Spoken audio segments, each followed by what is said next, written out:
Hello guys. आज का हमारा टॉपिक रहेगा ट्राइजेमिनल न्यूरैल्जिया। आज हम इसके बारे में पढ़ेंगे, इसकी एनाटमी, थोड़ी थोड़ी बहुत एनाटमी पढ़ेंगे, इटियोलॉजी पढ़ेंगे, पैथोफिजियोलॉजी पढ़ेंगे, क्लिनिकल फीचर, क्लासिफिकेशन और डायग्नोसिस। तो हम डिस्कस करते हैं ट्राइजेमिनल न्यूरैल्जिया के बारे में। इसके कुछ अल्टरनेट नेम्स भी हैं: ट्राइफेशियल न्यूरैल्जिया, फोदरगिल डिजीज़ एंड टिक डोलोरेक्स। तो हम इनमें बात करते हैं कि इनके नाम इस तरह कैसे हैं। ट्राइफेशियल इसलिए कह रहे हैं क्योंकि फेशियल रीजन पे इसकी 3 ब्रांचेस अलग अलग रहेंगी: ऑप्थेल्मिक, मैक्सिलरी और मैंडिबुलर। इनमें से किसी भी ब्रांच में कोई भी डिफेक्ट आ सकता है। कोई भी ब्रांच में डिफेक्ट आएगा तो वहाँ पे पेन होगा, इसलिए ट्राइफेशियल न्यूरैल्जिया कह रहे हैं।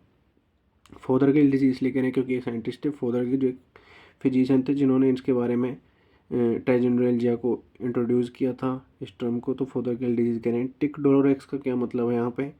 टिक का मतलब होता है sudden spasmodic involuntary muscle contraction, and डोलोरेक्स का मतलब होता है painful.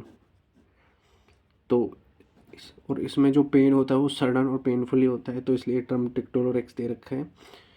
Most common cranial neuralgia है। जितनी भी हमारी न्यूरैल्जिया नहीं न्यूरोपैथिक पेन्स हैं उनमें मोस्ट कॉमन पेन, मतलब मोस्ट कॉमनली ये न्यूरैल्जिया है trigeminal. Affect individual chiefly older than 50 years of age. ज़रूरी नहीं है कि हमेशा ही हो, बट मोस्टली ओल्डर इंडिविजुअल्स में। एनाटमी में अगर हम बात करें तो इट ट्राइजेमिनल नर्व की प्रॉब्लम है। Trigeminal nerve largest cranial nerve है, मिक्स्ड नर्व है, क्योंकि हमारी क्रेनियल नर्व जो होती है कुछ सेंसरी होती है, कुछ मोटर होती है, कुछ मिक्स होती हैं। तो ये ट्राइजेमिनल नर्व मिक्स नर्व है, सेंसरी पार्ट भी है, मोटर पार्ट भी है। सेंसरी पार्ट सप्लाईज कर रहा है फेस को, scalp, teeth and oral cavities, and motor part supply muscle और मेस्टिकेशन। इसकी 3 ब्रांचेज हैं: ऑफ्थेल्मिक, मैक्सिलरी, मैंडिबुलर। कोर्स की अगर हम बात करें, ये ना मतलब डिस्ट्रीब्यूशन कोर्स है, कह सकते हैं कि जो ट्राइजेमिनल नर्व है वो किस तरह कहाँ से कहाँ पास कर रही है। Trigeminal nerve continuous with ventral surface of bones and sensory root fibers arise from cells of trigeminal ganglion. अब ट्राइजेमिनल गैंग्लियन जो है वो हमारा कहाँ पे प्रेजेंट होता है? ये प्रेजेंट होता है मैकल्स केव में। ये प्रेजेंट होता है एडजेसेंट टू केवर्नस साइनस, और केवर्नस साइनस के एडजेसेंट प्रेजेंट होता है मैकल्स केव के अंदर क्रिसेंट शेप में। इसकी शेप जो बता रखी है कि क्रिसेंट शेप है। Branches of unipolar cell of ganglion, 2 branches हैं: peripheral, central branches. Peripheral branches form sensory part of ophthalmic, maxillary and mandibular divisions, and central branches constitute sensory root. Next हम आते हैं इसकी इटियोलॉजी पे। अगर हम बात करें इटियोलॉजी की बेस पे भी 2 क्लासिफिकेशन है कि भाई इडियोपैथिक और सेकेंडरी ट्राइजेमिनल न्यूरैल्जिया। इडियोपैथिक मतलब होता है जिसका कॉज अननोन हो, इडियोपैथिक मतलब होता है अननोन कॉज। सेकेंडरी ये होगी due to secondary lesions. Secondary lesions कोई भी हो सकते हैं, जैसे कि ट्यूमर हो गया कोई, जैसे एपिडर्मोइड सिस्ट हो गया, लिम्फोमा हो गया, कॉन्ड्रोमा हो गया। लिम्फोमा लिम्फेटिक सिस्टम का ट्यूमर, लिम्फ ग्लैंड्स वगैरह का। Chondroma cartilaginous tumour, vascular defect में आगे pontine infarct, AV malformation, persistence of primitive trigeminal artery. Inflammatory में आगे मल्टीपल स्क्लेरोसिस। मल्टीपल स्क्लेरोसिस में क्या होता है भाई? ऑटोइम्यून डिजीज़ है, डीमाइलिनेशन हो जाएगा, नर्व सेल की प्रोटेक्टिव कवरिंग माइलिन से होती है, उसका डीमाइलिनेशन हो जाएगा।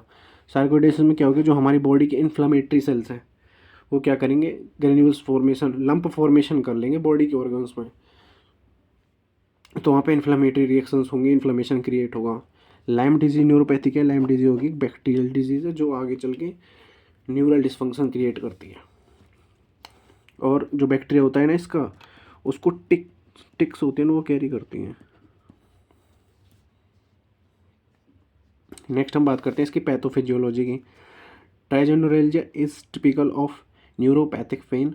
अब इसमें क्या होता है, जैसे नर्व फाइबर्स है ना, कुछ स्मॉल नर्व फाइबर्स होंगे, कुछ लार्ज नर्व फाइबर्स होंगे। अब स्मॉल फाइबर्स क्या है, प्रोलॉन्गली एक्साइटेड हो जाते हैं, और लार्ज नर्व फाइबर्स के पास इनहिबिटरी इनपुट भी होता है, उनको स्टॉप भी कर सकते हैं। लेकिन यहाँ पे क्या प्रेजेंट होगा, lack of inhibitory input from large myelinated fibre cause prolong excitation small fibres, ठीक है। इडियोपैथिक में हम बात करें तो उसकी पैथोजेनेसिस अनक्लियर है। नेक्स्ट हम अगर हम बात करें इसमें, studies suggest compression of artery और वेन ओवर गैंग्लिया। कंप्रेशन हुआ तो कंप्रेशन की वजह से डीमाइलेशन हुआ किसका, ट्राइजेमिनल रूट का। अगर हम आर्टरी में बात करें तो मोस्टली सुपीरियर सेरिबेलर आर्टरी है, इसको हमें याद रखना चाहिए। क्लिनिकल फीचर्स में अगर हम बात करें तो क्लिनिकल फीचर्स हम किस बेस पे बात करेंगे भाई, पेन का करेक्टर क्या है, पेन की टाइमिंग क्या, मतलब पेन कितनी देर तक है, पेन को स्टिमुलेटिंग फैक्टर्स कौन कौन से हैं, पेन रिलीव किस चीज़ से हो रहा है, पेन की सीवियरिटी क्या है, पेन जैसे हमारे फेस पे है तो किस साइड मोस्ट कॉमन है, कौन से डिवीजन में मोस्ट कॉमन है, पेन किस फीचर्स के साथ एसोसिएट है, फेशियल रीजन में कौन कौन से ऐसे पार्ट्स हैं फेस के जो उस पेन के साथ एसोसिएट हैं, या फिर ऐसे कौन से ट्रिगरिंग पॉइंट्स यानी जिन फेशियल पार्ट्स को टच करने से पेन को ट्रिगरनेस मिल रही है, पेन में पेन इंक्रीज हो रहा है या पेन स्टार्ट हो रहा है, तो हम इन सारी चीज़ों की बात करेंगे इसमें।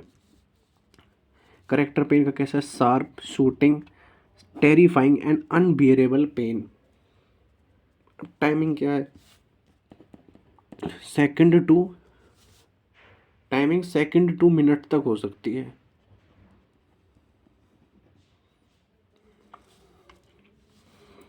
प्रोवोकिंग फैक्टर्स क्या हैं, light touch, eating, talking,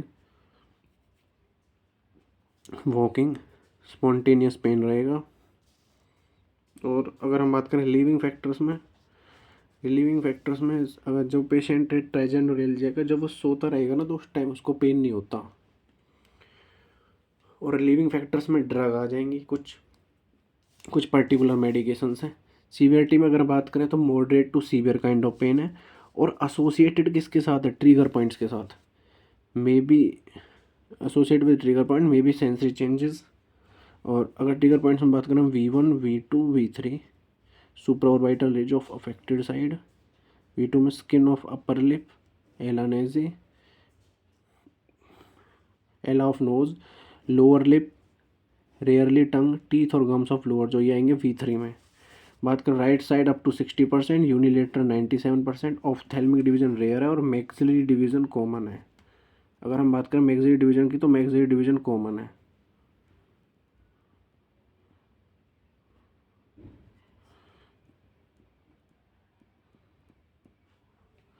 maxillary division common है, तो ये हमारे हो गए इसके क्लिनिकल फीचर। बात करते हैं क्लासिफिकेशन की। क्लासिफिकेशन में क्लासिकल, सिम्टमेटिक, दो है ना, क्लासिकल, सिम्टमेटिक। अब दोनों में बस ये है कि क्लासिकल में जो पेन है ना, पैरोक्सिस्मल अटैक्स जो रहेंगे, मतलब कि जो पेन रहेगा, पेन की जो टाइमिंग्स रहेंगी वो fraction of second to minute रहेंगी दोनों में। लेकिन इसमें फ़र्क ये है कि सिम्टमेटिक में क्या होगा, जैसे पेन के अटैक्स आएंगे, ये पहला अटैक आया पेन का, उसके कुछ टाइम बाद दूसरे पेन का अटैक आया, तो बीच में क्या रहेगा, एक टाइम जो रहेगा ना उसमें पेन बर्जिस्ट कर सकता है between the paroxysmal attacks. Symptomatic में पेन परजिस्ट कर भी सकता है, नहीं भी, लेकिन उसमें ऐसा नहीं है। अगर हम इन दोनों में बात करें, second point, pain have at least one characteristic, intense, sharp shooting, superficial stabbing pain, या फिर pain is precipitated from trigger zones. वही थे ट्रिगर जोन्स जो V1, V2, V3 थे। अगर हम बात करें क्लासिकल में, तो क्लासिकल में कोई न्यूरोलॉजिकल डेफिशिएट नहीं मिलेगा, यानी क्लिनिकल न्यूरोलॉजिकल डेफिशिएंट कोई भी इन्वेस्टिगेशन नहीं मिलेगी क्लिनिकल। लेकिन सिम्टमेटिक में causative lesions other than vascular compression, यहाँ पे वेस्कुलर कंप्रेशन के अलावा मिल रहे हैं लीजन्स, जो हमने पढ़ा था ना सिम्टमेटिक, वो एक प्रकार से कह सकते हैं कि जैसे सेकेंडरी था ना, सेकेंडरी न्यूरल्जिया, वो लीजन्स कॉज कर रहे थे अदर देन वेस्कुलर कंप्रेशन, तो इसमें ये इन्वेस्टिगेशंस के दौरान क्लिनिकल इन्वेस्टिगेशन में मिलेंगे। डायग्नोस्टिक टेस्ट में अगर हम बात करें तो MRI, CT स्कैन है, MRA, मैग्नेटिक रेजोनेंस, एंजियोग्राफी। तो MRI हम CT स्कैन के ऊपर MRI को प्रीफर करते हैं क्योंकि MRI से बेटर रिजोल्यूशन हमको मिलेगा। MRA हम यूज़ करते हैं टू लोकेट वेस्कुलर कंप्रेशन। अगर हम बात करें एमआरआई की, MRI can identify multiple sclerotic plaques. Multiple sclerosis में हमारे प्लाक फॉर्मेशन होती है, क्योंकि वो प्लाक फॉर्मेशन इसलिए होती है जब डीमाइलिनेशन होता है ना, वहाँ पे प्लाक फॉर्मेशन हो जाती है नर्व के पास। स्पॉन्टेन ग्लियोमास ब्रेन ट्यूमर्स होते हैं जो कि पोन्स रीजन में होते हैं, selectively blocking the nerve ending with L A infiltration 2% xylocaine 1:80,000। तो ये हम डायग्नोस्टिक टेस्ट में करते हैं। तो हमने क्या क्या पढ़ा, हमने ट्राइजेमिनोलैल्जिया की थोड़ी सी एनाटमी पढ़ी, एटियोलॉजी पढ़ी, पैथोफिजियोलॉजी पढ़ी, क्लिनिकल फीचर, क्लासिफिकेशन और डायग्नोस्टिक टेस्ट। तो यहाँ तक हमने क्लियर किया, और नेक्स्ट वीडियो में हम पढ़ेंगे इसके मैनेजमेंट। आई होप आप सभी को समझ आया होगा। And thank you guys, thanks for watching this video.